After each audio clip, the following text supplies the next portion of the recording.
Hi, I'm Barry Iron. I've got here with me Ron Tyler, and he's going to tell us some stories on his experiences in the 70s and 80s in Sydney, and what went on back in those times. The Englishman, what was his name? Tony Ferro. Yeah. The how he went to the out into the desert. Oh yeah. You know how he said that he came and knocked on your door and said. Yeah, no, that's when he came back. Oh, he'd already been. Yeah, no. What happened? He said he was going to go in the desert to. Yeah. Because he wanted to become. He was living with me to show he was an Australian or something. Yeah, you know Jan. Yeah. That was her father's units, and I rented one off him. Oh. And Tony stayed with me for a couple of months. And one night he come up to me and said, "I've got to become an Australian." He was pommy as you could get, right? "I've got to be an Australian." I said, "Well, what are you talking about?" And he didn't have any money on him. He said, "I've got to go to the outback and round up cattle and do all that. So I've got to become an Aussie." And I said, "You've got to be kidding." So, with that, he looked at me and said, he's packing up his gear, and I said, "You've got to be kidding, you're not serious." He said, "Yes, I am." He said, "I've got no money." He said, "Can you loan me some money?" I didn't have any money at the time. I said, "I've got about $25. That'll do." He said, "Can you run me to the highway, which was down at towards Wollongong way?" And he past Sylvania there to get on the highway. And which way was he heading? Towards north. Yeah. And I let him go on the highway. I still couldn't believe he'd done it. He'd gone. Off he went with $25. I didn't hear from him hardly ever until about 3 months. I get a phone call one night around about 6 p.m. something like that, and he says, "Ron," he said, "can you help me?" He said, "I've got no money." He said, "Oh no, hang on, no, was it? No, it must have been the day before." He rang me and said, "I want to go to Sydney." He said, "I haven't got enough money to pay the plane fare." So I sent him the money. So the next night, 11 p.m. at night, I get a knock on the door. I mean, look, I can't remember all this, but I'm telling you what I did. I answer the door, and there's Tony standing in front of me with his Indiana Jones type hat, big coat that went down there, and he's covered in red dust. Red dust from coming up there. I'm not kidding. I couldn't believe it. And how long was this after he initially? About 3 months later. 3 months. And the only reason he came back is because he busted his leg. He said, "Oh, they don't round up cattle today on horses." He said, "You've got to do it on motorbikes." Yeah, the quads or something. Yeah, he said, "They only paid me $75 a week, the same as the Aborigines, to do it." That's why he had no money. Anyway, and so he busted his leg and he couldn't walk it, he couldn't do it anymore, so he didn't have any money. So that's why he asked me to borrow any money to come back to Sydney. But I couldn't believe standing there, look, Indiana Jones looking like that, just coming out of the bloody Northern Territory, and that's just the sort of guy he was. Who would do that sort of thing? You know what I mean? Just go to become an Aussie, you know, that's what he thought, you know. And what he'd done, he hit a log or something, and he went over there and busted his leg. Done something to his leg, and he couldn't work anymore, so he couldn't do it, so he had to come back. But he was like that, and I'll never forget, I had a young bloke working with me in those days, and he's a champion surfer. Tony said, "I've got to become an Aussie." Another thing he did, "I've got to go out and be able to surf." Look, it's all the Aussies surf, you know. And he went out with that bloke, and I reckon Tony must have nearly drowned 20 times. But he would still keep swimming and still going, and he'd always, until the end, and he got up on the board. Wow. After a whole day on the water, he got up on the board. He was determined he was going to do it. Oh, absolutely. Oh, good. Never met anyone like him with such determination to do something.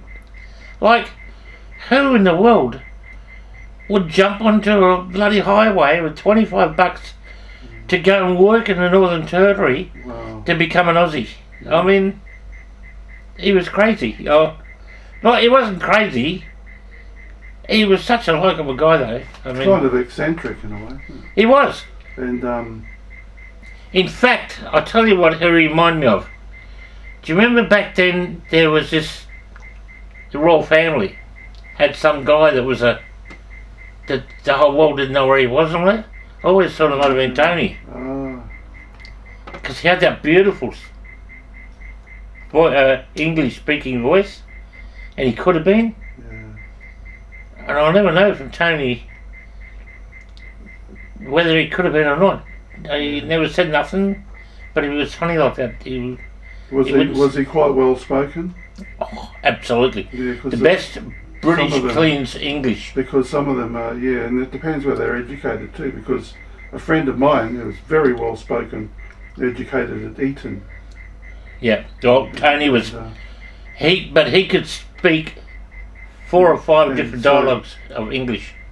It's just that's how they seem to speak in these institutions. Yeah, well, he spoke like 6 or 7 different ones. You know, if you listen to an Englishman, sometimes they've got different sort of tones and different, and they speak differently. Tony could speak all of them. And we used to get a laugh out of listening to him do it. And I always wonder whether it was that I didn't get the whole thing, but he was related to the royal family in some way, and they were looking up. If you look it up on the internet, you know, most people that came out of Eton, they talk really posh. Yeah, he could do all that. Yeah, he was a lot of famous people came out of there. Yeah, but Tony in that theatre that night. Yeah, what was the movie you're watching there? Indiana Jones movie. Indiana Jones. Yeah. Oh, okay. At Peakhurst it was, at the movie theatre. Oh, okay, yeah.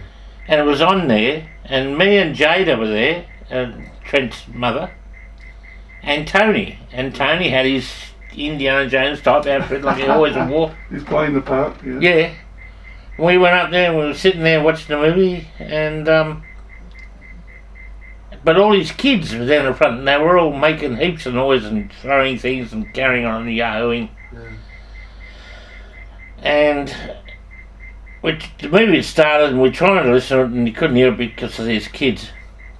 Next thing, Tony just all of a sudden stands up, walks to the edge of the aisle, walks down about 4 steps down, and next thing you hear, in a typical major English typical voice,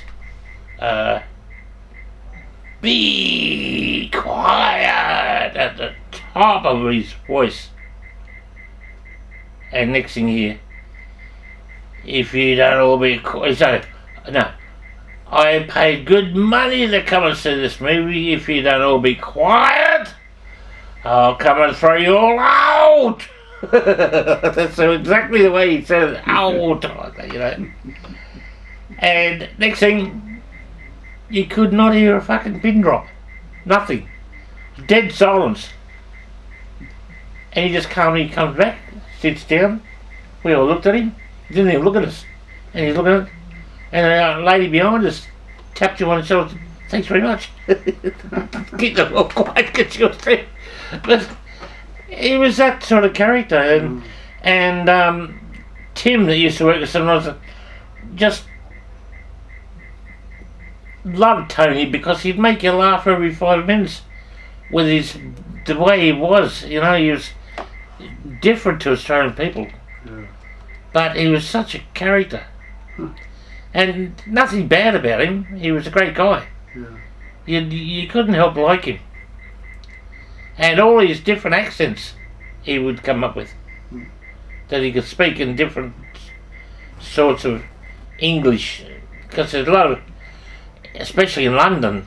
A lot of different accents they got. Oh, look, yeah. It just in the different Well, suburbs. Tony could do all those. He could do Yeah. every one of them. He was that real. Yeah. It's that diverse, isn't it? He should have been a comedian or something and gone on and done and speak like that. He would have gone well, you know. But Or an actor. Or he was something. a real character. Oh, he should have done that. He should have been an actor. Yeah. No, he should have done that. You know. It's quite amazing. And but people like that, it was good to be around them because he make you laugh every day of the week. Yeah. You know? He was unreal. Tony, I loved Tony. He was a great guy.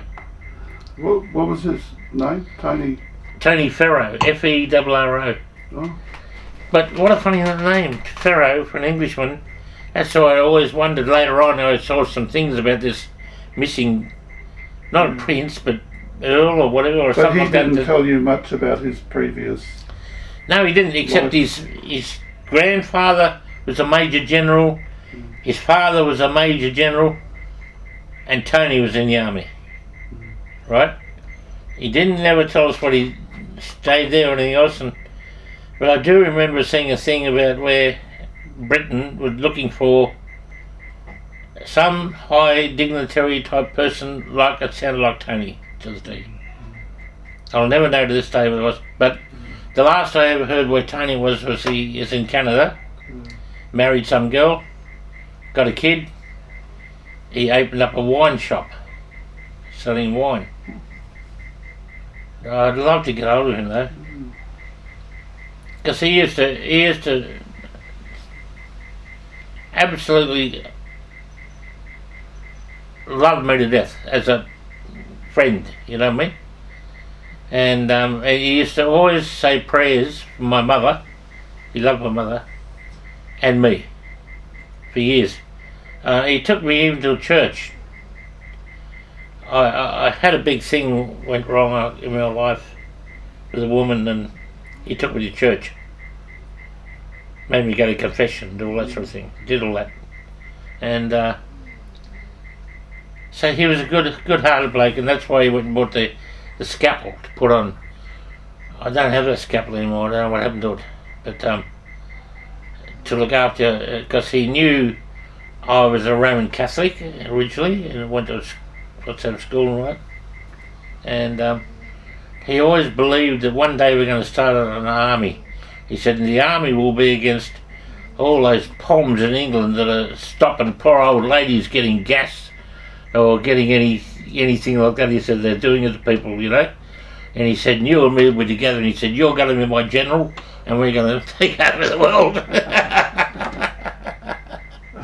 That's the sort of character he was, you know what I mean? And he was dead serious though. You know, you wouldn't believe it. he was an unbelievable guy, you know, he was. Oh God. Oh dear. And and we used to go. It's just that when he spoke to other people too, you see him go, oh, like straight away. He had something about him, you know. Yeah. He was a real character. I never met anyone like him. And I just wish I could have seen him one more time. And what other amazing things can you remember of him? Tony, I'm sure he did a lot. only when we went up to the Mile Lakes, and him and Jimmy Connolly came along that time. Oh, And it was only a threat though over the table, because we've got a 10 berth houseboat, and at the Mile Lakes there's something in Newcastle, so a place called Mile Lakes, and we got on it, and there's about 8 of us in their 10 berth, and at night time though, 10 o'clock at night and that sort of thing, we were playing cards and having a few drinks and all that, you know. And I'll never forget, they had an argument, Jimmy and him, and Tony Ferro. He was as strong as a bull, and what happened was we had an argument, all of us, over something. I'm trying to remember.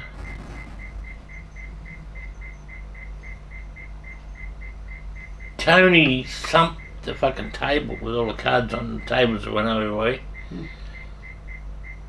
over something. He just went and bang and hit the table with this, and Jimmy looked at him and said to him, "Do you want to do it again, or fucking something, or something like that, something similar?" Oh, no. Why did you do that with your fist or something? He said, "Better on the table than in your fucking face." I thought, oh no. For sure, Jimmy would bash him for that. But no, Jimmy backed off. I think he knew something about Tony that wouldn't have been an easy fight for even Jimmy. You know? Because Tony Ferro is a pommy, but he had a heart like a lion. You know what I mean? He wouldn't have been easy to beat in the fight. There's no way in the world. And I think Jimmy would have found it right. If he had had a fight with him, it would have been a tough fight. But I'm glad they didn't. You know, in the end, you know, because they didn't want to spoil the whole weekend. But anyway, they got on right after that. And but I could tell then Jimmy wouldn't have taken that from anybody, but he stood back for a second and thought, no, leave it at that. Yeah. Huh. Wow. And I thought that was kind of amazing. But Amazing. and I'll never forget one time there we're going along there, you know, a houseboat will go about 15 what's name and all that, right? And Tony Ferro was in a fucking little dinghy, you know what a dinghy is, a little boat with the oars. Mm-hmm. And he's guts it, he beat the fucking boat. He was so determined because we've got the boat going along and he's trying to race us on the little dinghy, you know. And he fucking beat the boat. Only because of his sheer determination.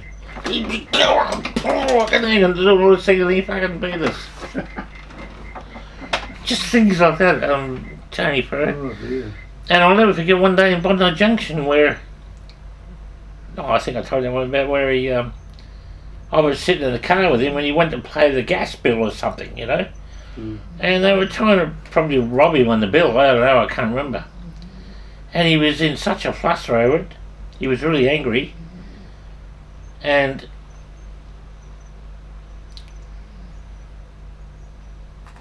he just, on the dashboard of the car, and my car, he went bang!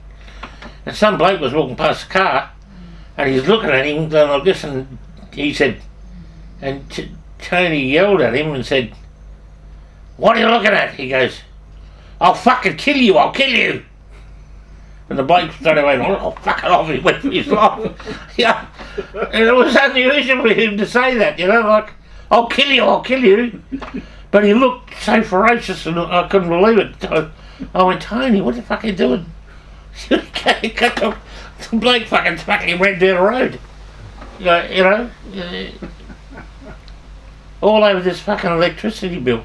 Oh, Anyway, but just little things like that, you know. And, but the funniest one was with those people saying, "Haven't you ever," in that English accent, "Haven't you ever seen an Englishman before?" Yeah. Where was that at? Helston Park at the McDonald's. Oh, okay. Yeah, it was in McDonald's. He used to come out and help me do with the pest control sometimes. Yeah. And Tim used to come too. And one day we're there and we go into bloody, but it's Tony. He had no idea how to dress. He'd have like a shirt, not a shirt, a thing like this with South Sydney Rabbitohs on it, you know, things like that. And these stupid little pants that go to the knees, and then you have these long shots, one up and one down, a pair of boots, and a stupid looking hat like you've never seen before. He had no idea how to dress, and he would have the belt not done properly, either, you know. So people used to just look at him the way he was dressed.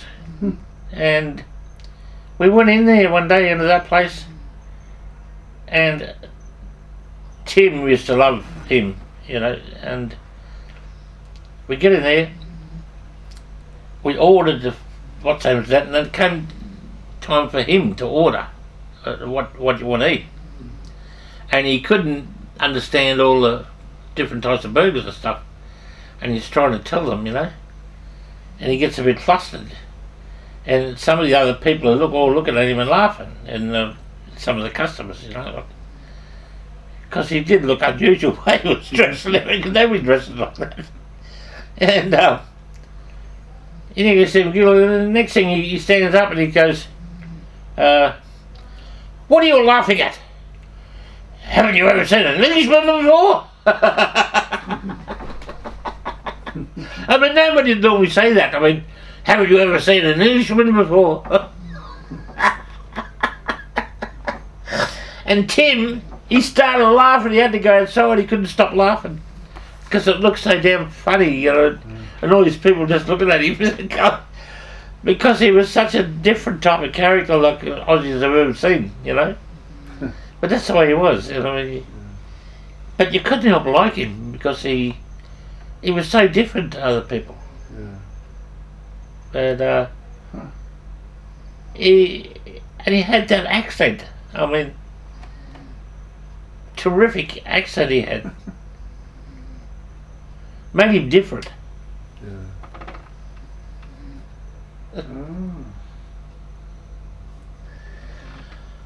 Geez, I'd love to get hold of him. I've got no chance. I've lost all my numbers. And I always thought one day he might try and get. So I've still got my own. Oh no, I don't have that phone number anymore. But have you tried to Google him? Well, I know his name will always be Tony Ferro. Yeah. Ferro, yeah. Ferro. But last I heard of him, he's in Canada. And that's probably 15 years ago at least, last time.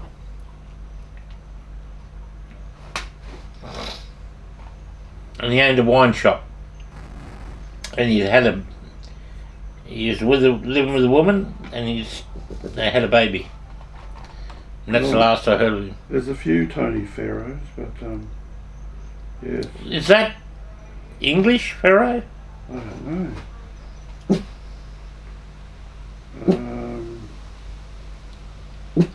Ferro. Yeah. And well, Tony would have been Anthony, wouldn't it? Yeah. Well, there's an Anthony Ferro, and there's an actor.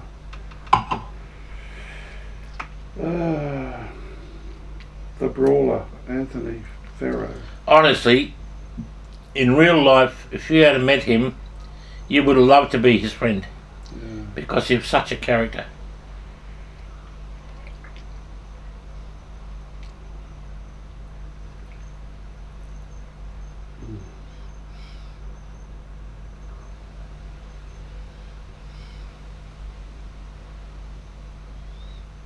I loved the bloke, he was fantastic.